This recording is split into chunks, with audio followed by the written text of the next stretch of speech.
Sports Talk Show. Thank y'all for joining this wonderful Sunday evening as we get through another round of NBA playoffs. We'll definitely be hitting on the Spurs, OKC, the series that just ended right now in a sweep with the Knicks getting the job done over the Cavs, man. Just very, very disappointing effort overall. We'll talk about that. We got to get into our world geography class as the World Cup gets closer to us. Actually, we're getting real close to the World Cup. We're like 2 weeks away. So we're about to be knee deep in World Cup coverage, talking about all the different teams from all over the world and actually watching them play against each other. But before that, we're going to learn about some culture. So thank y'all for joining us. Go ahead and like and subscribe. We appreciate it. Check out some of our other content. B, how you doing, man? I'm good, man. Happy Memorial Day. Thank you to the veterans who made this day possible for us to basically barbecue, pig out, and eat unhealthy for the most part of the day. But major sacrifice to all the veterans who gave their life for us Americans to be able to celebrate a day like this here. But Absolutely. Other than that, man, I can't complain, man. Life's great right now. Like, can't be mad about it, bro. Good for you. Good for you, B. Good for you. All right. I'm not gonna get into We're gonna get it. We're gonna get back. Get back to basketball. So man, we're gonna start with the NBA playoffs. We'll start with the series that just ended because we're gonna spend a lot of time around OKC because that whole situation just pissed me off thoroughly.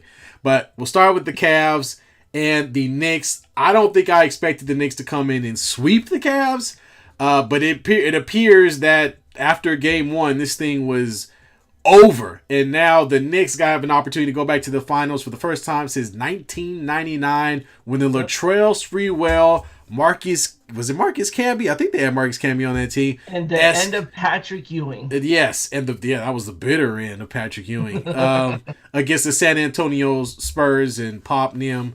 I think that was the San Antonio Spurs' first championship into their long dynasty, 2000-ish run. They had actually a really long period of being a good team. They did. But in any case, so awesome. Happy for New York, blah, blah, blah, yada, yada. Let's talk about the real story. How bad is James Harden? I mean, it's not just every team, every single team this dude get traded to. And mind you, he is requested to trade almost every other season. Almost, not every. He stayed with the Clippers for a little bit, but every other season, he has been requesting a trade ever since he left Houston. And every team he goes to, they get to the playoffs. If they get to the playoffs, they are absolute dog water. That's been the case every single time. So can we officially say that James Harden is cursed? Can you please stop signing this dude? I can get it, man. Your team needs you as much as you can. You dropped 12 points today in 33 minutes. It's a terrible performance. Donovan Mitchell is the only bright spot, and that's why they didn't get blown out by so much, because Donovan Mitchell took it personal and scored 31 points in 32 minutes. I don't know, man. As much as I want to blame James Harden, I've never really seen him as a clutch playoff performer. Do you remember Game 7 or Game 6 even against the Celtics? Yeah. When he was with the 76ers and they couldn't get the job done and lost in Game 7. It's just, I almost feel bad for him, almost, but it really is becoming pretty clear that if your team has somebody named James Harden on you are not going to the finals. But Jared Allen, 6 points today. The whole Cavs team just sucked, man. Ever since Game 1, when they blew that 22-point lead, they did not recover from that. And then it just turned into a blowout after. These games weren't even close, man. In Game 3, you got guys jogging up the court. What was it, the third quarter?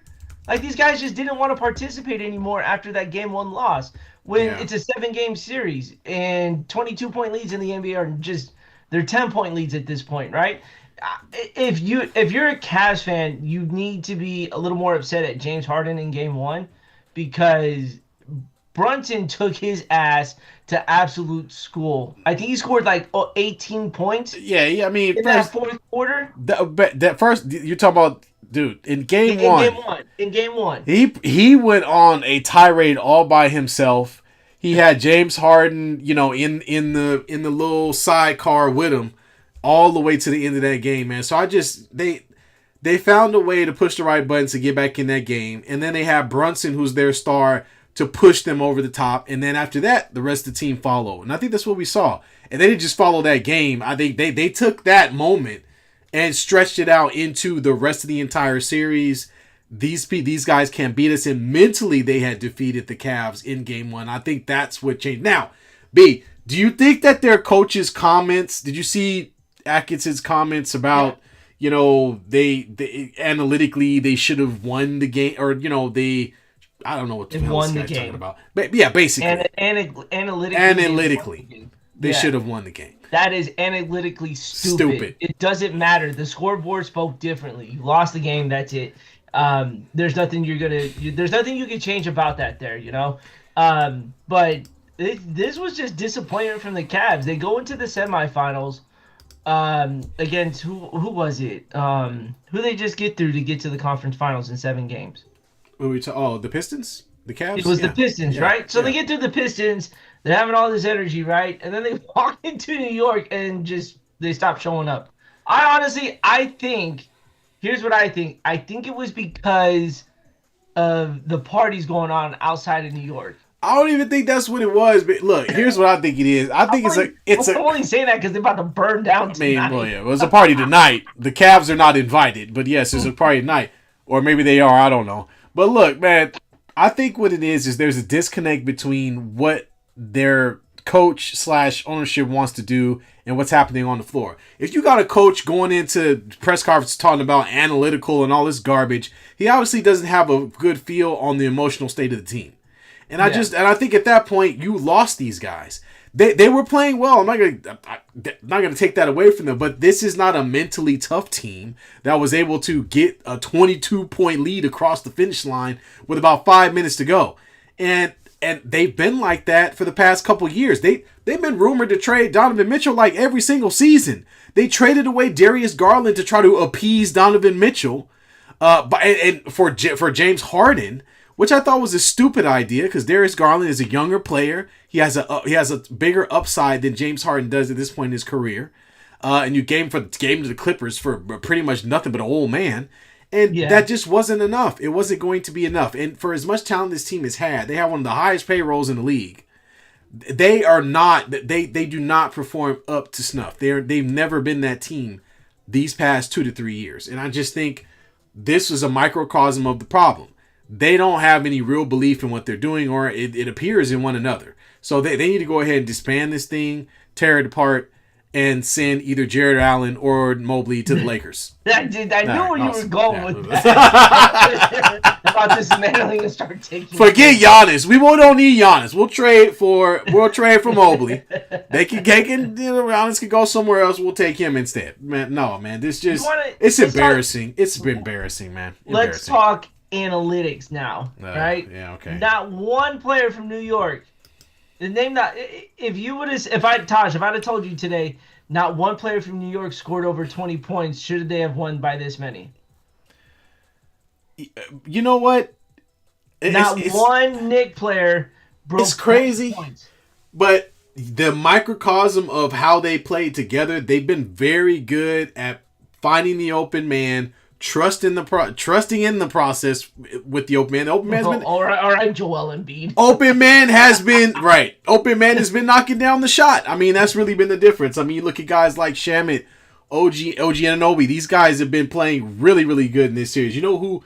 And surprisingly, Big Cat actually showed up this game. I mean, he hasn't really been a big part of what they've been doing the previous few games. That's crazy that you say that because he only had 19 points today. Yeah, I mean, and that's been his high, I think, in this series. So, I mean, Mikal Bridges has been shooting out of his mind. They've just been shooting the ball so well that there is very little that the Cavs could do defensively. And like we talked about this in the last year with the Cavs, they don't have very good defensive guards between Donovan McNabb and Donovan Mitchell, not McNabb. I'm sorry, my brain. I'm telling you, Donovan Mitchell. Barbecue. I'm telling you, Donovan Mitchell and James Harden are not very. I'm gonna say terrible, but they're not as good defensively, and so that gave the opportunity for a lot of guards and smaller players, a lot of the front court for the Knicks to go off.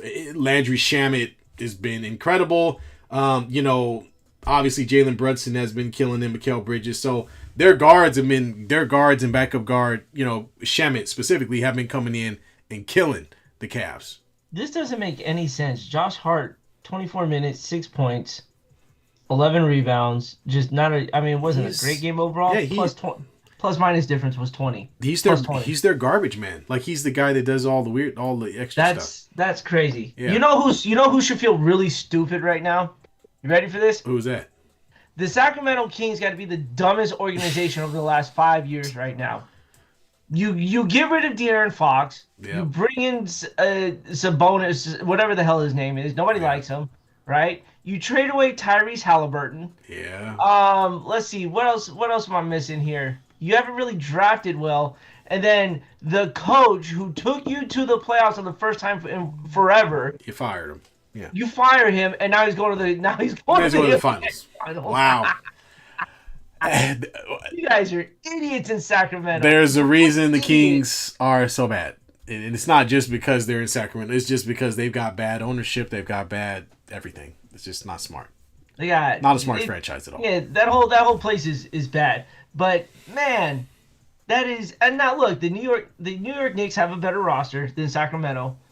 We will give it to them, but this roster should have been in the finals. What I think we could say they've been together for 4 years now. Yeah, for a while. Because remember they were under Tibbs, for a while. Tibbs couldn't get them into the finals. Couldn't get them over the hump. Mike Brown comes in, throws a little bit of that Golden State flavor in there, and then mixes his own from the 2007 Cavs season, and now he's in the NBA Finals. So kudos to Mike Brown, man. He's one of the more genuine coaches out there that you can ask for an organization to have. And he's putting in the work, man. And now look, New York's about to go. New York's about to go into a frenzy. Like, there's not enough cops in the world that are gonna stop this party from happening. No, it's gonna happen. It's gonna happen on the streets and in the penthouse because everybody's gonna be there. You know what I'm saying? All the rich folk and the poor folk, everybody celebrating. But yeah, man, I'm happy for the Knicks. I'm happy for the NBA. The NBA needed a big market team. They want a big market team on the East Coast to be in the finals, and they haven't had a big market East Coast team in the finals in quite some time, outside of Miami, maybe. Well, let's see, because the last team was Boston. Yeah, Boston was the last. Boston's I guess they're they're a bigger market. I'll give them that, I guess. Yeah. It's not New York, but whatever. No, you're right. Not New York. The NBA Finals are about to have viewer rating shit. Through the roof. Out of the wazoo now because of New York being in the finals here. Now, San Antonio, that's still a decent market. You get OKC, no one's watching it. Yeah. Well, I mean, at least you got the New York fans in there and a good portion of the East Coast. So I think it's a win-win. Man, it's crazy, man. I mean, Brunson obviously being the backup for the Dallas Mavericks. That's crazy. Get behind Luka Doncic, getting a contract in New York and turning that thing into this. I mean, I didn't expect Brunson to be this good, obviously. I knew he was a good player. But he is the leader of this team, and he's done a really good job of being the best player on the court and hitting the shots when they need him most. I mean, he's clutch. So that game one though just. Man, I texted you when that was happening. Man. I was just like, he made it a personal vendetta to put James Harden in an absolute ice cream machine, and just spun his ass around almost every possession. I'm surprised. And he wasn't hitting them with threes yet, right? Everything was two. He had the tough drives, the little floaters, and then the dagger to turn that place into a frenzy is when he hit that three. And I think they took the lead, or were down one at that point. Yeah.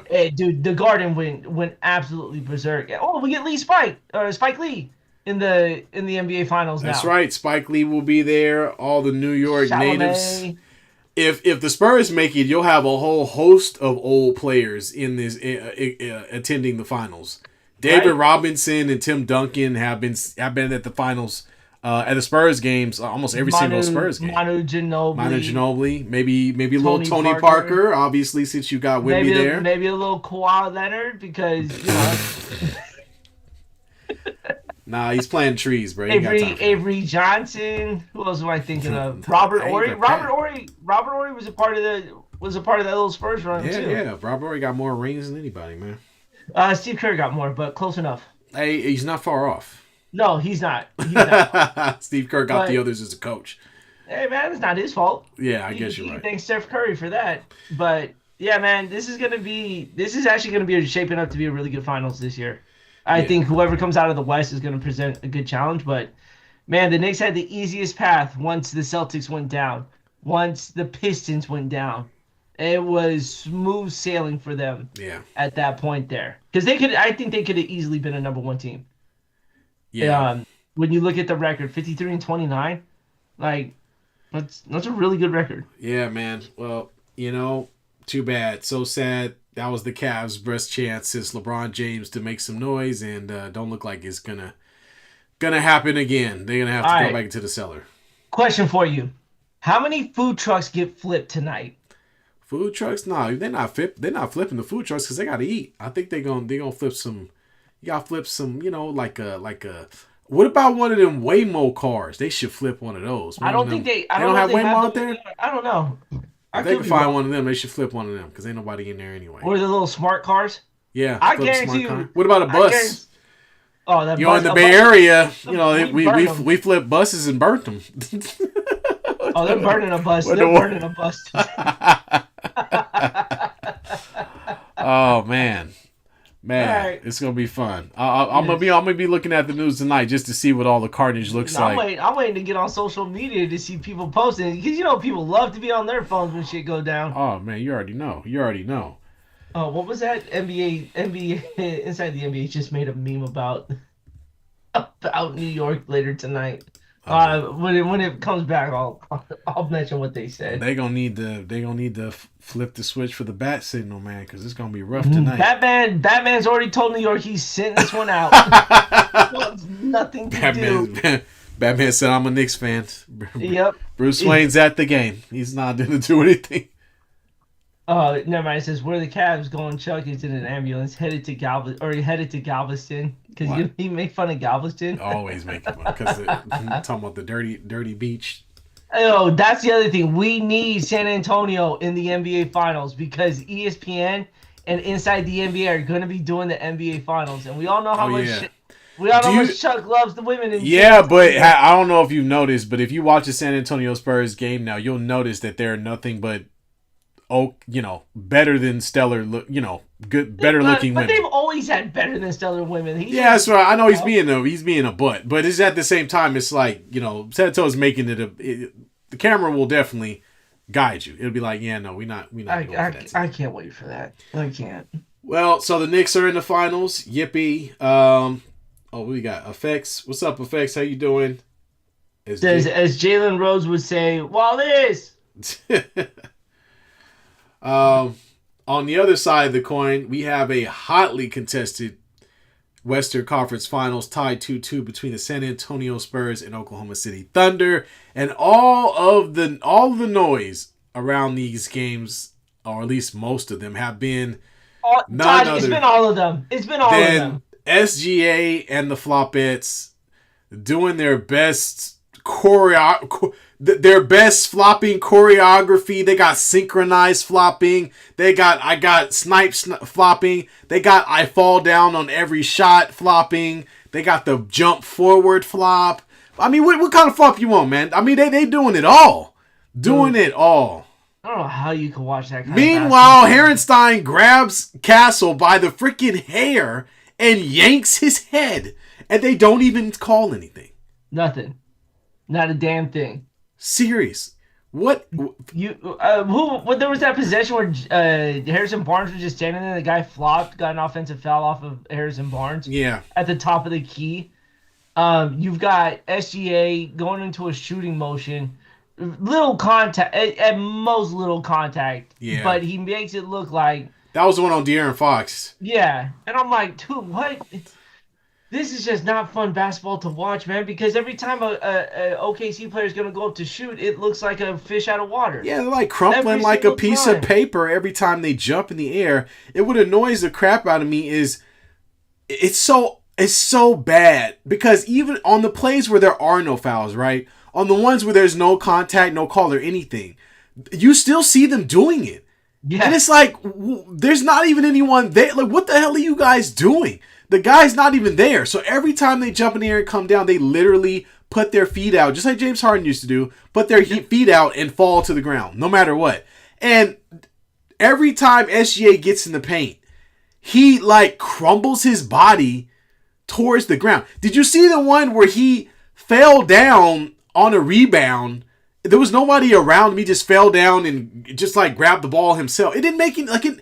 I don't understand what the hell they're doing. I don't understand why they fall down so much.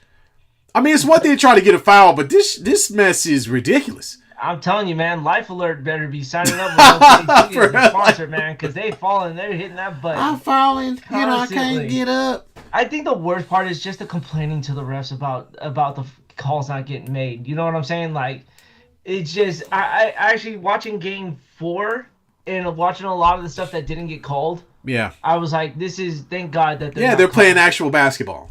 Yeah, and they're just letting it go. Honestly, if I'm watching, and I'm not trying to be from the I don't like OKC standpoint. I am.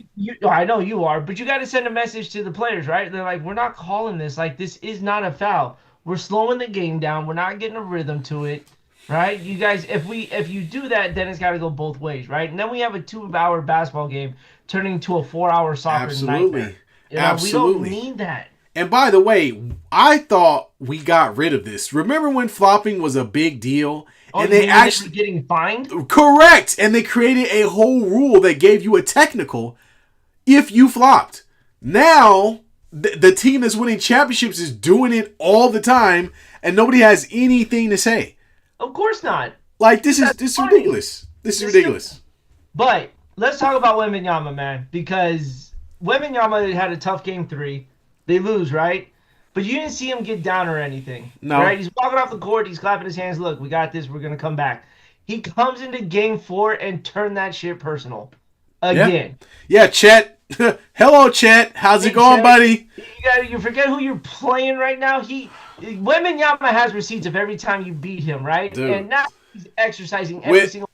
I knew they was going to win the game when he blocked that dunk. When Chet went up and he blocked the dunk, Chet was like, okay, I'm sorry, Mr. Wembanyama, my bad. And that was the end of the game. Because, look, at the end of the day, and I hate to have it go back to officiating, but in Game 4, they allowed them to play physical defense. Mm-hmm. And that was the difference. They clamped down on OKC so hard that at one point, SGA lifted the ball up, pump fake, got the ball knocked out of his hands, threw the ball to somebody else. That guy tried to flop. He pump faked and the shot clock ran out. Like they literally like didn't know what to do.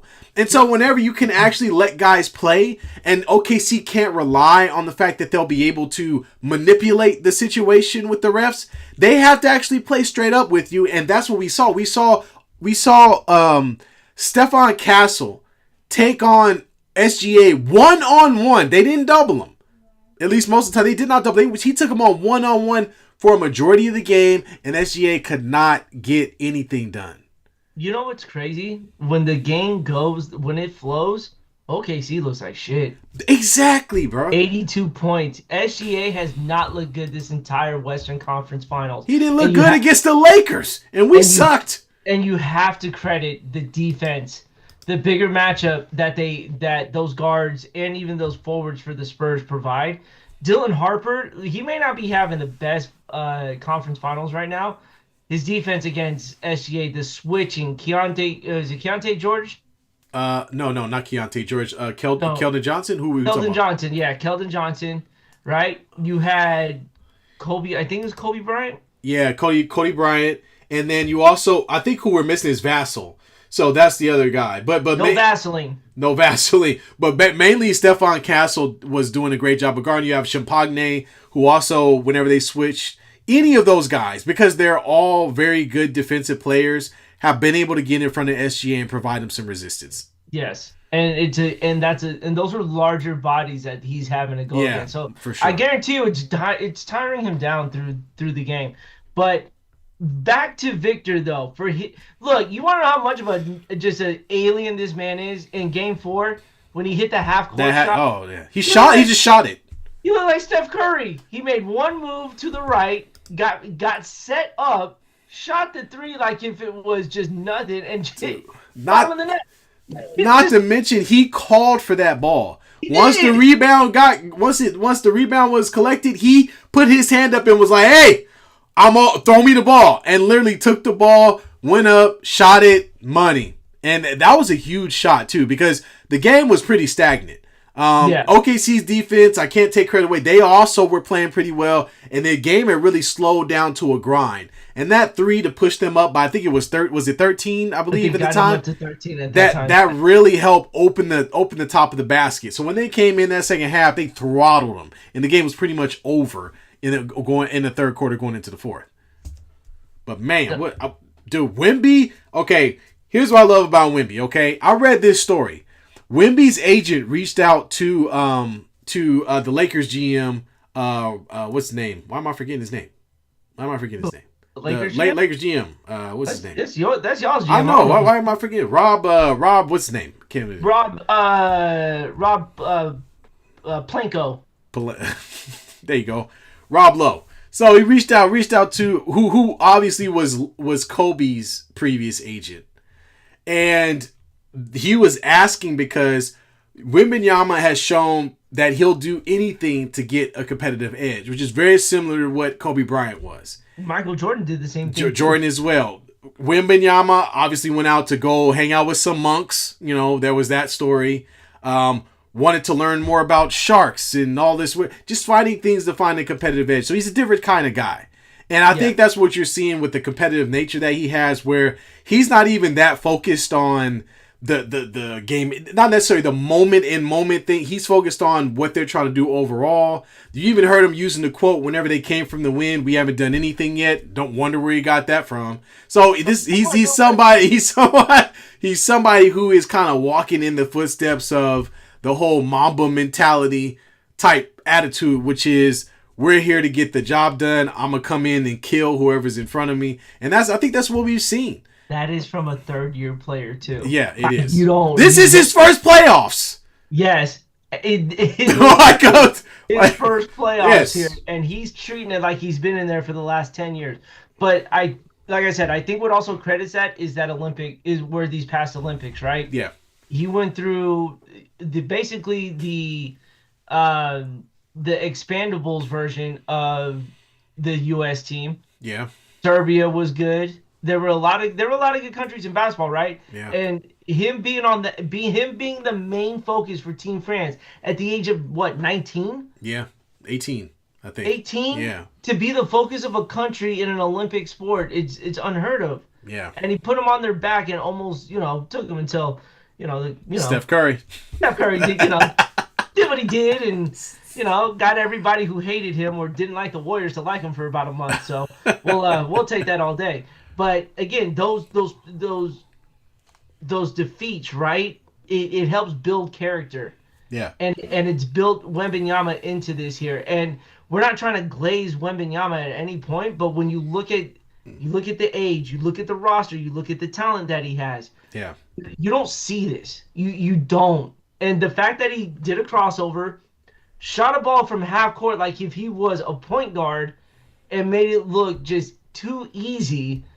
Like, you can't help but root for your team like that, right? He's literally putting the entire San Antonio organization on a 19-year-old shoulders. Yeah. You got guys like Harrison Barnes who's been in the league since, what was it, 2010? Yeah, he's a vet, 15-year vet at this point. 15-year vet, and he's listening to Victor Wembanyama. Yeah.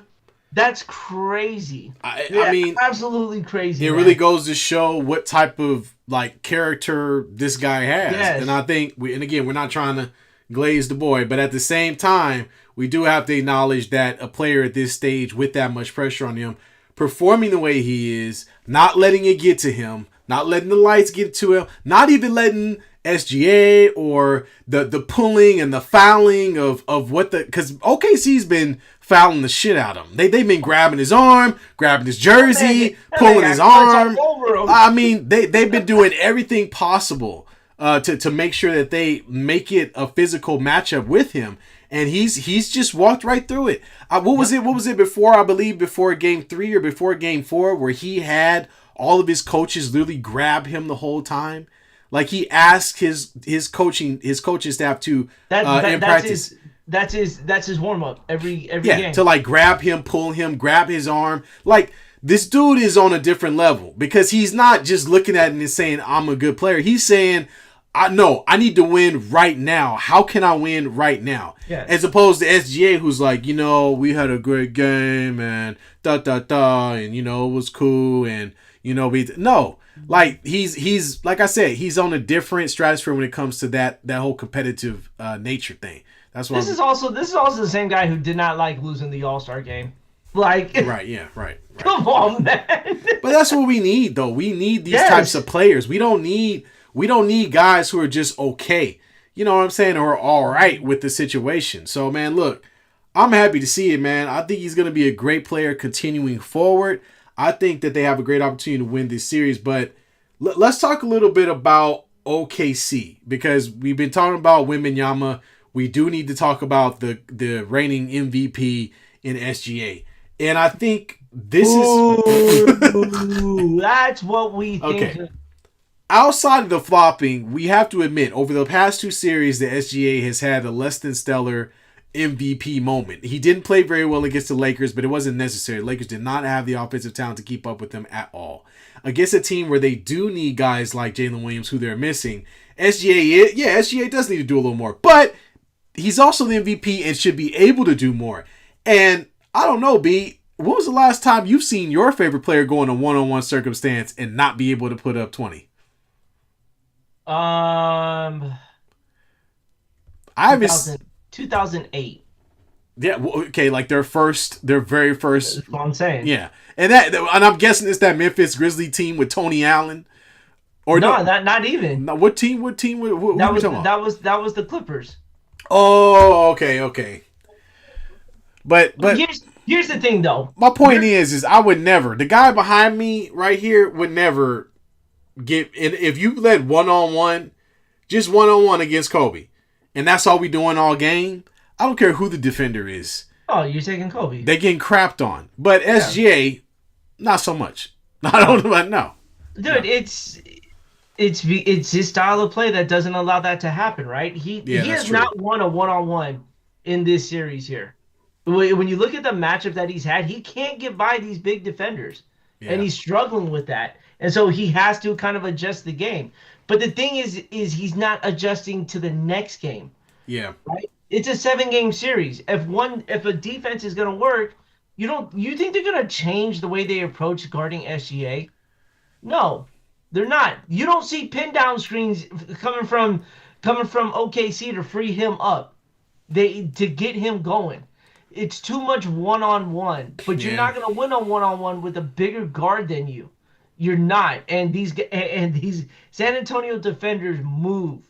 They are in front of you at all times. He has not had an easy look at a layup since the series started. And even before this series, the San Antonio guards have always been a pain for him in these matchups there. And now it's coming to just full frontal coverage here in regards to that. And this is like, what was the quote from Black Panther?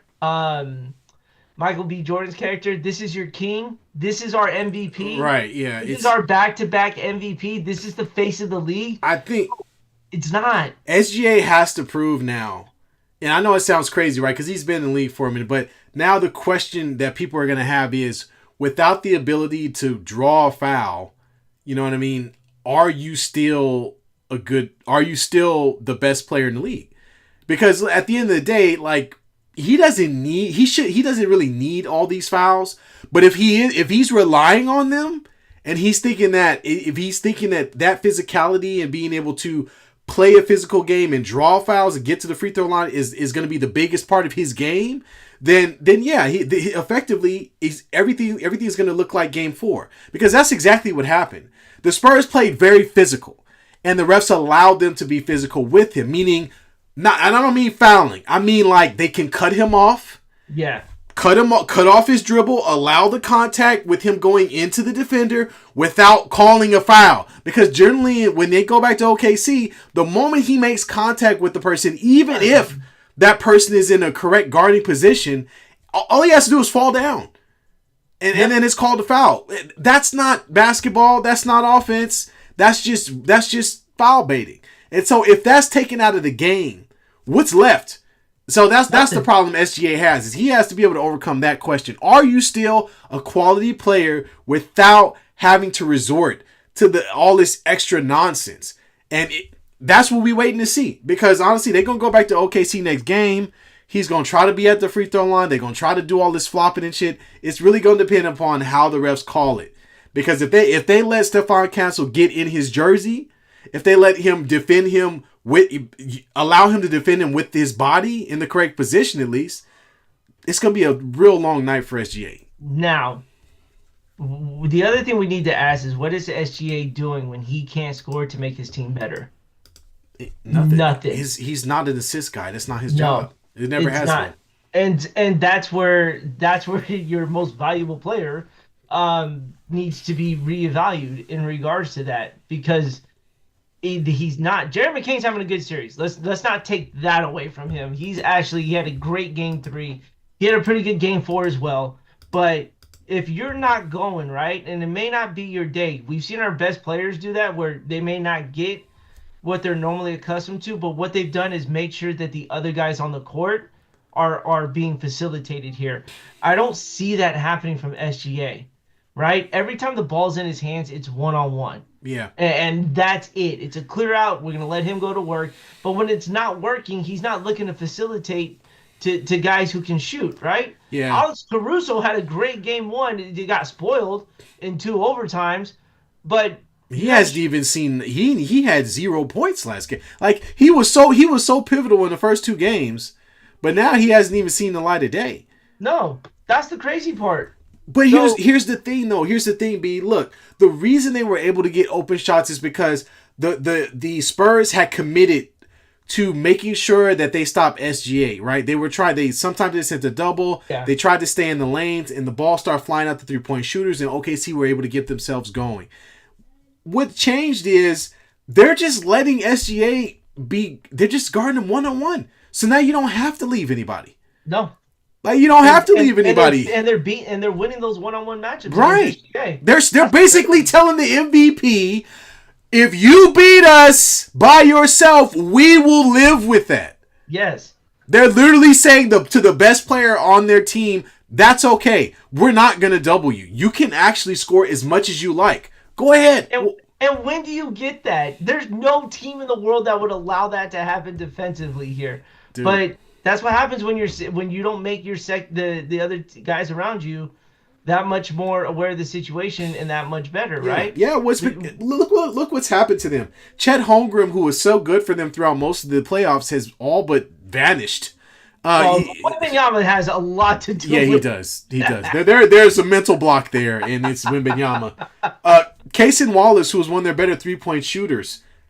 Again, you're up against guys who can run and jump with you, not able to get free. Isaiah Hartenstein has done as much as he could possibly do. I have no complaints about him. He's doing everything he can, from pulling people's hair to knocking down stupid floaters, whatever that shot was. First of all, I've never seen a floater get that high. That was terrible. And I'm like, dude, what? And I thought this was a floater, not a moon ball. Yeah, he shot that shit like somebody.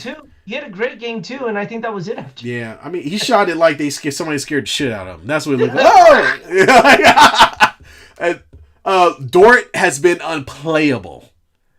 Dort, that has always been my point. All he is a very good fouler. They let him get away with fouls in OKC, but in a normal circumstance, he doesn't offer them anything.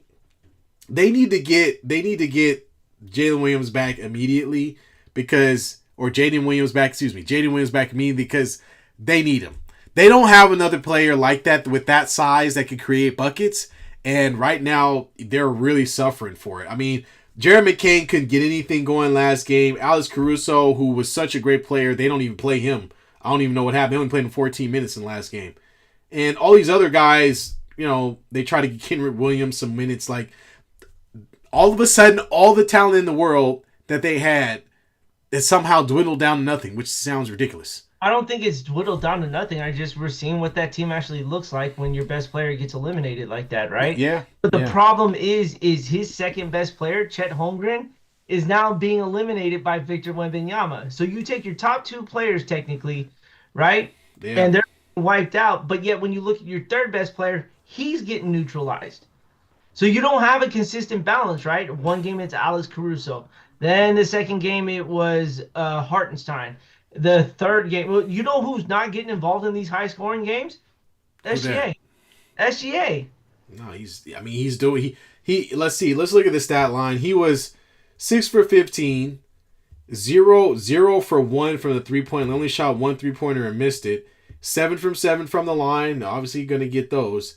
And he was in, they all were a negative plus minus, so that doesn't really matter. But assist wise, he had 7 assists, which is I guess high for him. 4 turnovers. The problem is if I look around this roster, nobody else scored more than 12 points. And the person that scored 12 points was Isaiah Hartenstein. Excuse me. Not here. Hartenstein. Fucking, what we should Frankenstein. call him? Frankenstein. We should Isaiah call him Frankenstein. Frankenstein. Frankenbeans. Might as well. But it's embarrassing, honestly. And I know they'll play better than this at home, but I'm really curious to see how the refs allow them to play. Will they let the Spurs play the same type of physical defense in this next game? You have to, man. It's the NBA playoffs are built off of one thing, and that's physicality, right? You barely blow that whistle. You let these games roll out. Basically, the refs are there not to let a fight break out. Yeah. And let the physicality take place. We really haven't seen any of that, man. No. Remember when like from the 2008 to I'd say till 2020? Yeah. Like you had pushing and shoving going on almost all series. All the time, yeah, man. And now you don't get any of that because the whistle gets blown more than a hooker on a Friday night. Like it's just not any fun. All right. Oh, there goes New York. And then you add to that the fact that this entire team is built on baiting fouls, and then you get what we've been watching. So we'll see, man. This game 5 is the most pivotal one. You know that. Oh, this is it. This is going to be a good game. The Spurs, if the Spurs win this game, the series is effectively over. OKC's on their home floor. They have to win this game. So I expect OKC to come out and play better. The problem is, they're still missing their second best scorer. And Chet Holmgren, who was their third best guy and is now their second, just has not been good at all. And, I don't know. He can't get Victor out of his head. Victor's living rent-free in Chet Holmgren's head right now. Every time he sees him, he's like, yeah. Every time Chet comes to guard him, he's like, cool, give me the ball. Give me the ball. I'm taking him. All right. Hey, real quick Laker news for you. Lakers hire Rohan Ramadas as the assistant general manager here. Yeah. He worked as the vice president of strategy and operations. I didn't know that was even considered a thing in the NBA. For the New Orleans Pelicans, will focus on similar responsibilities for the Lakers. He's come on, man. He's all analytics, dude. It's so stupid. He's a rocket scientist, literally. So I guess they're bringing in. I'm glad that's gonna pay off in the NBA world. He's gonna be their, Dr. Peabody or something. I don't know, Mr. Peabody. I don't know. How do you? They're gonna be like, hey, they're gonna be like, what's it called? Batman. Computer, give me the rebound percentages over the past 5 years for this team, and then he'll spit out a number, and I don't know. It's like, oh well, then you gotta calculate this number, the trajectory, the oval, the hoop, all of this here, and that's how we may be able to win the game on the rebound. Right. I'm like, you see how that worked out with the Cavs, right? Oh yeah, it worked out great. They stopped running up and down the court. Yeah, they gave up on They pretty much gave up. That's pathetic, man. They pretty much said, you know what? We don't like analytics either. We're done. We're out of here. We don't like basketball. We're done. We blew a 22-point lead. We don't want nothing to do with this. James Harden. I'm going back to LA, guys. No, not the LA team. Just back home, back to my house. But tough times. All right. Anything else before we get into? Papa J's not here, so we may not get. We might be rolling on our own with this history class today. Yeah. So I guess we could get into it. Let me pull up my notes. All right. So we got Senegal. Senegal. And to be honest with you, I don't know exactly where it is. I know it's near. Well, I can't say where it's near. Go ahead. Oh, are we starting? Yeah, let's go ahead and get into it. I think we talked about the playoffs enough. I mean, we've already made our predictions on the series overall, which were wrong because the Spurs are obviously going to have to win this thing in 6 or 7. Didn't pick the Knicks to sweep. I did pick them to win in, I think, 5 games. I don't know if I picked them to sweep though. But Nine. Sweet. we next week we'll be able to talk about a finals matchup because the finals start the following week on June. I think it's June 3rd or something like that. June 3rd till August 10th. The whole summer. They get a whole week in between games. Papa J, what's good, man? Welcome to the chat. Good to see you. Happy Memorial Day to you, man. I think he's still recovering from surgery last time I remember. Yeah, well, hopefully your recovery's going well. You know, it's funny when he's not here after the Giants, owned the Dodgers this season. I can probably admit that right now. He didn't. He signed in on his alt account for that show. Like he signed in on his KD account. On his KD burner account. Oh man. So right. Every week we go through each of the countries that are participating in the World Cup based on last year's results. We've gone down the list from winner to round of whatever, and we get to learn a little bit about the country, where they're from, where they are, because half the time if you watch the World Cup, you see these countries you never heard of, you have no idea where they are. So we're going to educate ourselves before the games get started. So this week we'll be talking about Senegal. So Senegal, we're going to be asking each other a few questions about it. The first one be for you, which is always the same one. Where in the heck is Senegal? Well, it's a continent in the United States. What? Whoa. I know, I'm messing with you. Okay. I want to get everyone's reactions here. What continent is it on to be? It's in Africa. Boom, that's right. Senegal is in West Africa. Near, let's see. Near the western... Near a body of water. It's right by the water. Yeah, right there by the water. Near Guinea and Sierra Leone. Is it really? Yeah, Sierra Leone. Known for mining diamonds. Oh, well, didn't they shoot the movie Blood Diamond with Leonardo DiCaprio? Yeah, I think so. Was that similar to it? I'm not trying to be racist or anything. It might have been. I don't remember, but it sounds right. I don't know if I could trust that, but... All right, you ready for yours? Yeah, hit me. What is... Oh, you're not getting this shit. I know I'm not. What is the main language in Senegal? Senegal-ish. I don't know, man. In African language, like, go ahead. Senegal-ish. What you? It is. I don't know, man. I'm probably gonna pronounce it wrong, but it's pronounced Wolof. Oh, okay. LOF is the dominant and most widely spoken language in Senegal, while French is the country's official language used primarily in government and formal education and business. An estimated 80 to 90% of the Senegalese population speaks Wolof as either first or second language. All right. French would have passed. I wouldn't have guessed that either. Here's some other ones. Fula, spoke by roughly 25% of the population. Serer, spoken by about 11 to 15%, and then Mandinka, spoken by around 4% of the population. Right on. Yep. We're about to learn some of that. All right, so now let's move. Let's see what we got. Okay, what do you think the religion, the primary religion in Senegal? Shit.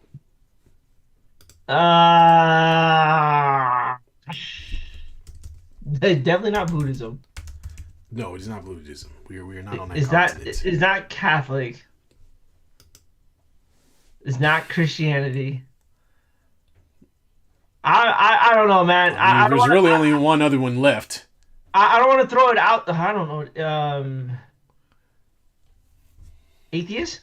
No, that's not a religion. That's the lack Oh, of a religion. oh, my bad, All my right, bad. all right. Everyone relax. I didn't. Yeah. You want one more guess? You want me to tell you what it is? Yeah, well, why don't you say before I say something more out of All right. pocket? It's Islam. It's Muslim. Oh, okay. Yeah. Papa So J said Christianity, so we know Papa J ain't looking up on Google. it says Senegal is an overwhelmingly religious and deeply tolerant country with roughly 96% of folks are Muslim. Yes. Oh, okay. So that is definitely the predominant religion by a long shot. Let's see. So yeah, any other? It says Christianity. There's some sprinkles of Christianity in there, but it's only like 4 or 5%. So I don't know if it's worth mentioning. So yeah, man, it's Muslim or nothing. But it says that. But it also says that very open, deeply tolerant country. Okay, so. What's the inside the NBA doing? They got robot dogs out there. Man, they trying to keep them ratings, brother. I know. That's All what right. they're doing. You ready? Yep. How many World Cup wins does Senegal have? Absolutely none. None. You are absolutely right. Now, how many that. matches have they won in the World Cup? I'm gonna say 1. You are way off on that one there. That was so bad. I should. Give him some credit at I least. know. I'm sorry. I'm sorry. Five all-time. Okay, I went. Okay, all right. Across their 4 tournament appearances: 2002, 2018, 2022, and 2026. Oh, so recent. So they've been recently making some noise. That's cool. Their best run was in 2022, the last World Cup, where they finished. They reached the quarterfinals. All right. Well, then Senegalese might be a nice little team to look out for then if they've been on the up and up. I like that. Mm-hmm. All right. Let's see.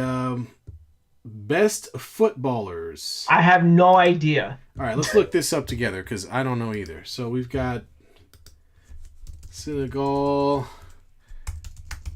Yeah, you're going to have to look this one up, man, because I ain't going to get this one. All right. No, I don't want AI mode. Just give me everything. All right. So the nation's all-time top scorer is Sadio Mane. Sadio Mane. It says one of the most talented and successful. Senegal boasts one of the most talented and successful national football teams in Africa.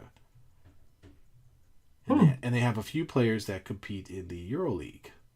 Pape Matar Sarr plays for Tottenham.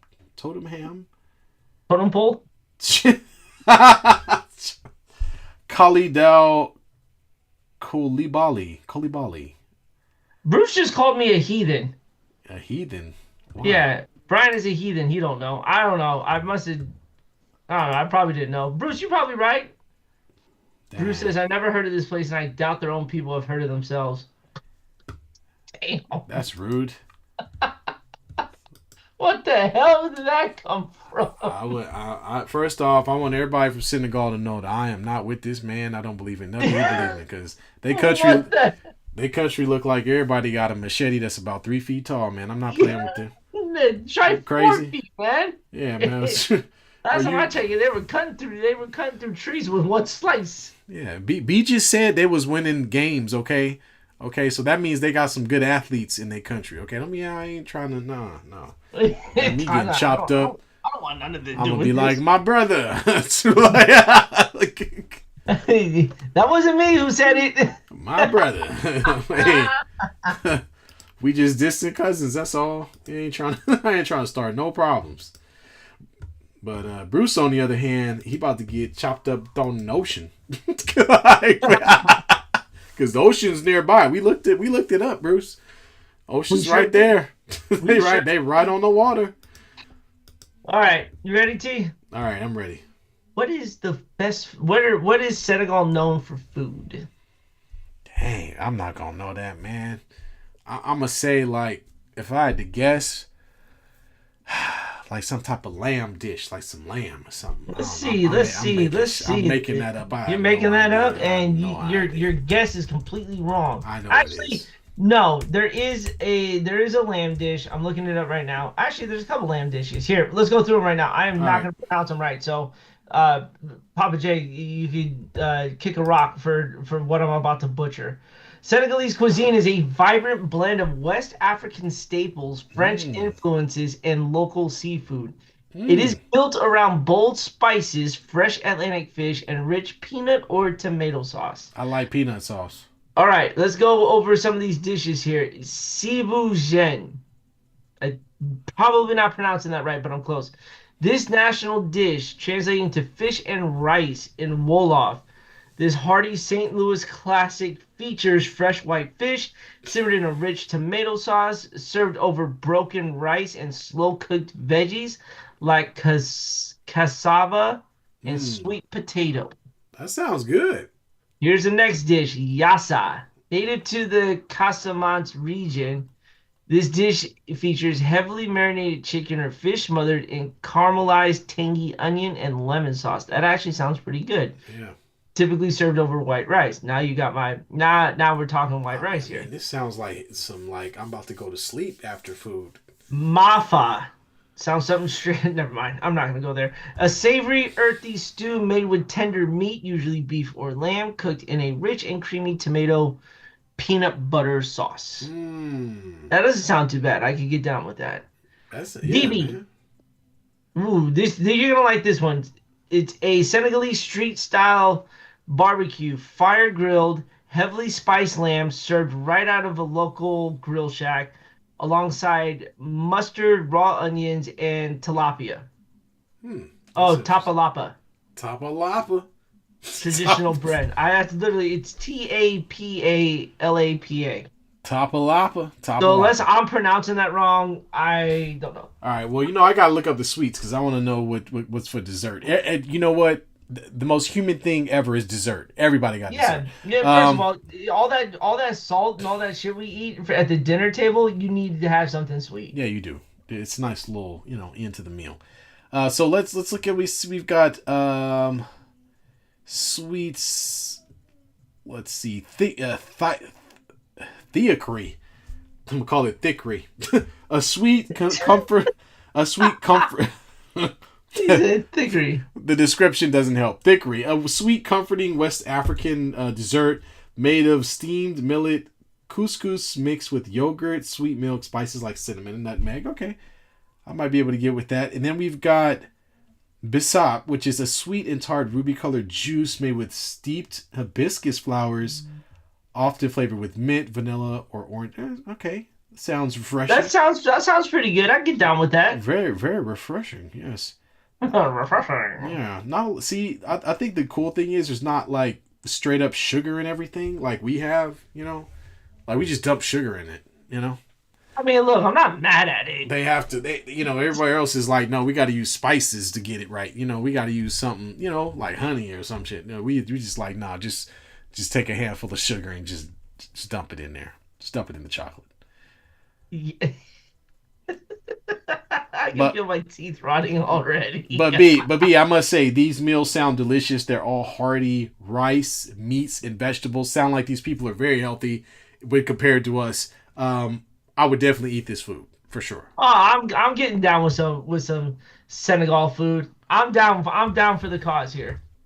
I as well. They passed the test. So the next one is, what is Senegal best known for? Soccer. Yeah, probably not. Let's I look have it up. I don't know. Let's see. What is Senegal known for? I don't know, man. You're gonna have to All right, enlighten me on this one. so there's a few things that are said. We got a couple. So one of them is music and art. It says, Okay. Senegal's rhythm blends tradition while percussion with jazz, Latin, and rock. So yeah, it was popularized globally by world-renowned superstar Yasal N'Dour. I don't know what that is, but sounds like they got some interesting music choices going on out there. And it says the capital city Dakar is one of Africa's premier cultural hubs, famously hosting Dak Art, one of the continent's largest contemporary art biennials. Oh, interesting. So it's like a little hub for art and music. That sounds cool. World class food. It says we talked about that. Yeah, we did. And the legacy of Teranga. So it says the people of Senegal are celebrated for their welcoming and open culture. Visitors frequently experience Teranga, a deep-seated philosophy of sharing, community, and radical hospitality. This is so not American. What is this? These people are sharing with each other in a community, welcoming people into their country with open arms. What kind of garbage is this? Yeah, why are we doing shenanigans? It's ridiculous. Take it back. Take it back. So, yeah, I guess they're known for hospitality, art, music, and food. Sounds like a fun time. Yeah, I would say so. Yeah. Unless you call them names like Bruce, in which case, I don't know. I don't know. No, do you mean Papa J? Was it Papa J? Yeah, maybe Papa J. Sorry, Bruce. My bad.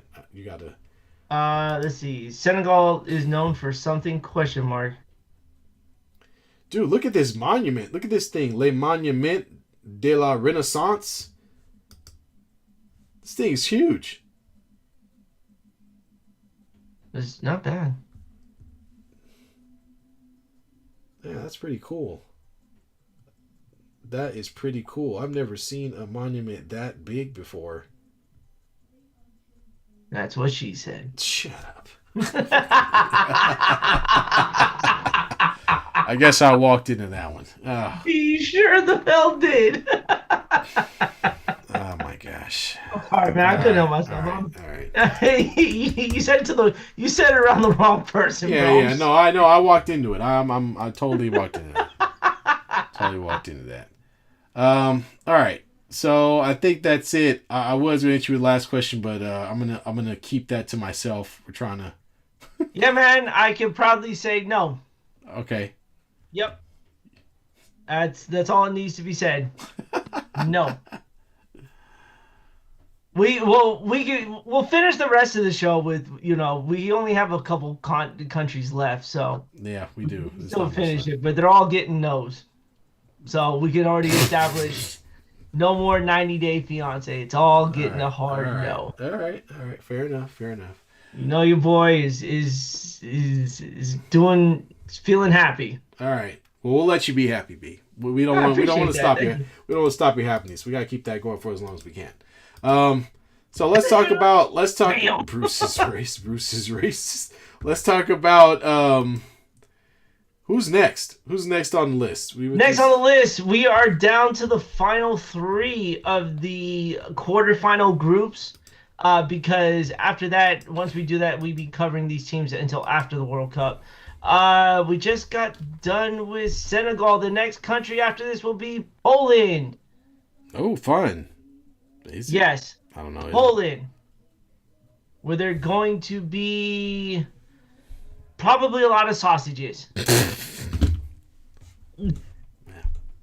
I don't know. That's what they're known for. They're sausages. I don't know. I'm throwing shit out there. You're throwing sausages out there. I know, right? Sausage! The last 3 countries in the final 3 weeks will be Poland, Spain, Poland, Spain, Switzerland. I love how we're saving the Swiss Army knife for last. Well, you said it right the first time. The Swiss Army life. I don't know. We're going to find out. We're going to find out. We're going to find out what's happening in Switzerland, other than I don't know. A lot of Polish jokes next week. Yeah, well, I mean, you're the one that started with sausages, my friend. No, that's what Papa J said. Is he Polish? I don't know. Maybe he's got some good Polish jokes. Oh no. It's just very, yeah. All right. Well, Papa J, save for next week. We'll be ready for you whenever you come through.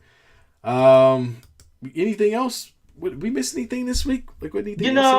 I can't think of anything this week. Off topic, I know Star Wars or The Mandalorian and Grogu came out.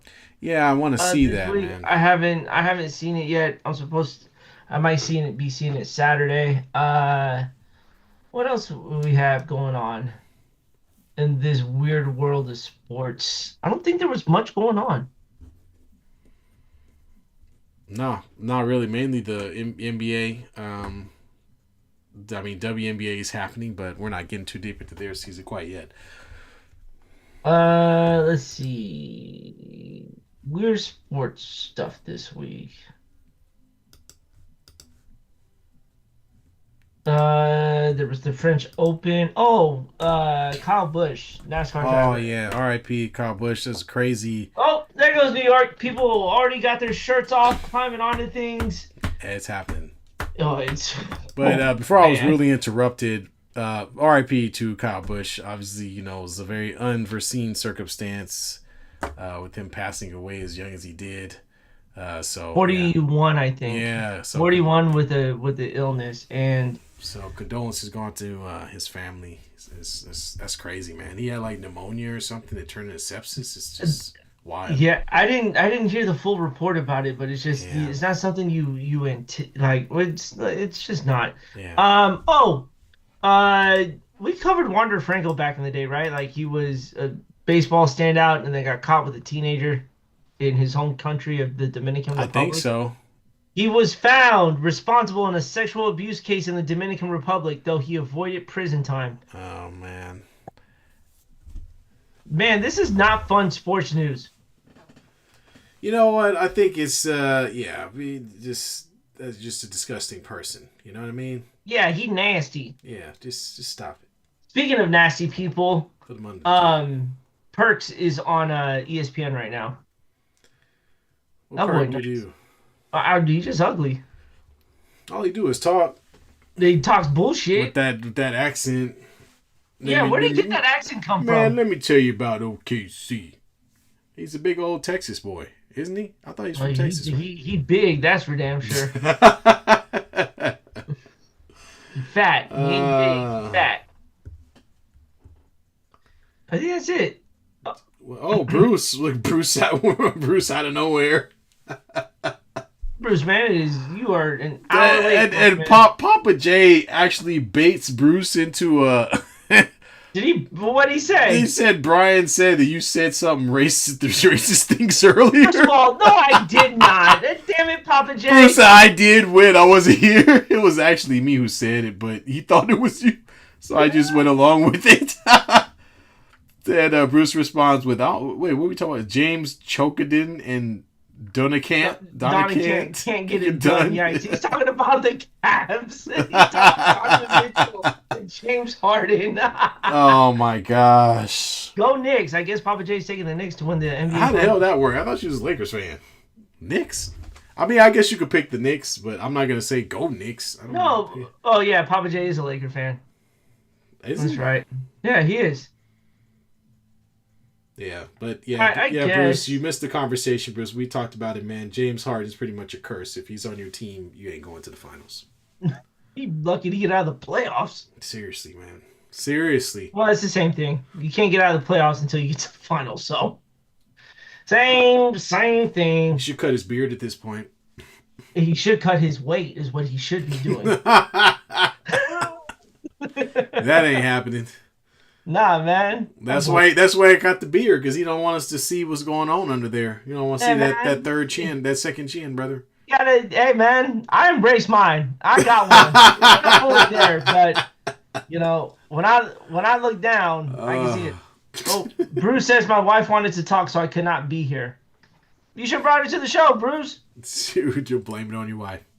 Papa says I hate any KC. I hate OKC. Go Knicks. Yeah, I do too. I hate any KC. Let's do this. How many flops does SGA throw out there tomorrow? Oh, he's going down like a 'Cause freaking heap. He's got Man, the he about to home go court. crazy, boy. He about to do the moonwalks flop. We talked about it earlier, the different types of flops. You know, the slide, the collapse. I think it's his favorite. It's where he gets into the lane and immediately collapses to the ground. I Yeah. think that's a good one. The I'm falling before I hit the ground flop. The one where he just takes a jumper and immediately, no matter what's happening around him, he just falls over when he hits the ground. So He's like the toys in Toy Story when they yell Andy's coming and they all just fall down. they all collapse. That's exactly what it is.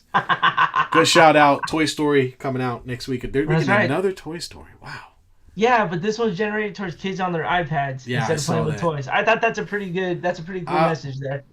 You know what would be great if they just like tortured the iPad and burnt it alive. I think that'd be cool. Taj. Damn. I don't know how Pixar's gonna spin that one. Like, how do you make that seem like just not even traumatic? Can you imagine Buzz Lightyear's whole arm going through the face of an iPad as it screams in agony? Just you know what I'm saying? Is Harden better than No, Dwayne? what? No, who said he was that? better than Dwayne Wade? Who did we say that? Who said that? We didn't say that. Toy Story is over. over. Don't you dare! You know what? How dare you? I believe I can flop. I kind of agree with Bruce on the whole Toy Story thing. I think it should have. It should have stopped at 3. But how do we introduce our kids to these new things? They don't even sit for 5 seconds to watch a video on YouTube. So how are you gonna have a movie? Because you stick their ass in a theater and they watch it. That's how. Nah, I think Toy Story 3 would have been fine. I think Toy Story 3 was kind of the home run hitter, and then that was it. 4 and 5. Yeah, 4 was like some extracurricular activity. Yeah, it was with Forky. Yeah. Garbage. Actually, I don't mind. I thought Forky was hilarious. I'm not gonna lie. Because he just insulted himself. You're trying to throw himself in the garbage. How can you not laugh at the fork trying to throw himself in garbage? But I agree. The third one was the tearjerker, where it was like the whole thing was coming to an yeah, we're all gonna die. I'm literally watching my whole childhood about to get burned in a furnace. It was horrible. Yeah. Oh, Bruce says not you guys. I heard Harden better than Dwayne from other places. Well, that's why we don't say stupid stuff like that. That's stupid, man. The only stupid things we say is if Caitlin Clark's going to shoot 50% from 3-point land. Right. Dwayne Wade is a 3-time champion. And that first championship he won, he earned every bit of that damn thing, okay? Oh, okay. Hey, that's a great thing. I know we were about to sign off, but let me ask you this, T. Let me ask you this. Who's got the greatest blood ring in NBA Finals? Blood ring? So blood ring means he went through the absolute best of the best to get to his title. So there's a couple. The D-Wade one, right? D-Wade was a good one because it was kind of like, who is this guy? Because he wasn't in the league that long. And the Shaq that he had was not the greatest Shaq. The other one was Dirk Nowitzki and that Dallas team that beat the Heat. I mean, they went through everybody. They tore through everyone in the West, got to the Heat, and they dominated. And Dirk, that was Dirk's prime moment. Like played better. Let's bring up because I'm glad you brought that up because I think Dirk Nowitzki's first ring was probably the hardest ring. Yeah. Yeah. He went through. I think he played the Lakers. Hold on, let me see. He went through a Portland Trailblazers team. That's right. Yeah. With Brandon Roy, LaMarcus Aldridge. Yep. That team was stacked, and they beat him in the first round. He then beat the Lakers in the second round, coming off of that championship the next year. And then he goes through OKC at a Kevin Durant, James Harden, Russell Westbrook run and gun style team. And then goes through that Miami team that had Chris Bosh, Dwayne Wade, LeBron James, Ray Allen. You talk about a stacked team, and it was just Dirk Nowitzki. Yeah. And with Jason Kidd. Jason Kidd. He had Eric Dampier. Oh, man. But, no, man, I think that was one of the ones that stick out the most just because it's Dirk's one and only championship. It's the Dallas Mavericks one and only championship. Yeah. And it was done in the most craziest... Like, nobody really expected that to happen. No. The Heat were the favorite by a mile. That's an understatement. That was the Heat's first year together. Yeah. Because then after that, the Heat won 2 in a row after that. Yeah, because they played the OKC. You're right. Ray Allen was in 2012. He came after the first year. I think, if I remember correctly. I could be wrong. Yeah, what do you say? 2012, yeah. So the year after. And then Bruce or Papa J says Toy Story 10. The Revenge of the Don't Touch Me There dolls. Oh my God. Oh man. We don't come on. Leave the toys alone. Papa J. You just made it real weird, bro. Why'd you do that? Come on. I'm laughing. I thought it was funny. Oh my goodness. Oh man. That was great. So James Harden will never win a title. We've established this. Nope. Let's see. Oh, Stephen A. Smith doing car shield commercials now? Dude, look at this Mavs roster was like has-beens, dude. Dirk Nowitzki, Jason Kidd, Tyson Chandler, Sean Marion, Deshaun Stevenson. Backups, Jason Terry, JJ Barea, Peja Stojakovic, Brendan Haywood. I mean, this is like the... What the heck? That team was not supposed to win a championship. No, that team is full of guys that are like completely washed. Caron Butler, Corey Brewer. I mean, the list goes on and on. Like, more like make that list stop. Right. It's like the bench players from the early 2000s, man. Damn. There was the Bad News Bears, then there was that Mavericks team right after that. Yeah, for real. But they won a championship. Can't argue with nope. Success. Titles are titles, man. Except for the bubble title. That's not a title. Oh, shut up. Hey, man. Hey, the Spurs won one during the lockout season, all right? So, whatever. Thanks, Papa J says smash that like button. And the GOAT lost to them. LOL. He's talking to LeBron. And he's talking about LeBron being the GOAT. Yeah, he did. LeBron has lost more finals than he has won. That is for sure. But he's also been in more straight finals than anybody else out there. That is also very true. Don't want to cannot take that away from him. He took a bad Cavs team against the Spurs. If LeBron won that title in Cleveland, that first one, 2000, was it 8 or 7? Then that would have trumped Dirk Nowitzki's title, because that Cavs team was literally full of G leaguers. Yeah, and LeBron was like 12. You know, he was like 9. What was he like? Maybe 20, something like that. It was only like his second year. Yeah. It's ridiculous, man. All right, man. All right, folks. Well, yeah, it's going to be about that time. 9 o'clock. Thank you, Bruce, for joining us. Bruce was like, usually y'all on late, so I figured I'd get on later. And Papa J's is trolling at this point. Bruce says, I'm feeling like... you're very funny, Bruce. I'm feeling like the Diamondbacks today. LOL, Diamondbacks beat the Giants. Yeah, okay. All right. Thanks, Bruce. Appreciate you. Did we ever establish who Bruce's baseball team actually is? Apparently it's not the Giants, so we know that for a fact. Huh. Maybe he'll tell us, or maybe he won't. Well, he's like, it's just baseball. Nobody cares. Yeah. Well, Bruce, your wife's calling. You better go talk to her. All right. Well, on that note, folks, we got. You go, Bruce. Go throw his wife under the bus. For not being on the show. Dude, I can't be on the show. So I don't know why. Oh, you ain't got to explain it to us, man. It's all good. Yeah, you showed up when you showed up, man. We never questioned that. Bro, you could tell, Bill. So there's a little personal angst in that comment. He was like, "Nah, I don't talk to my wife." It's all good. Oh, you said, man. I'm a Yankees fan. That's another over. Oh, okay. All right. Well. I mean, being a Yankees fan is damn near being a Lakers fan, Bruce, so watch yourself. How about them A's, the real Bay Area team? Papa J, they're not even in the Bay Area anymore. They're in Sac. They're going to Vegas. Shut that up. Jesus. Unfortunately, they're going to their nice new, $200, what is it? I don't know, $1 billion stadium or whatever it is they're moving into over there. Yeah, and they're not a real Bay Area team. They were a Bay Area team, but not anymore. They gone. They gone. Just like every other Oakland team. It's really sad, but whatever. All right, folks. We appreciate y'all joining us. We are heading out, get into the rest of our week. Hope everybody enjoyed their Memorial Day.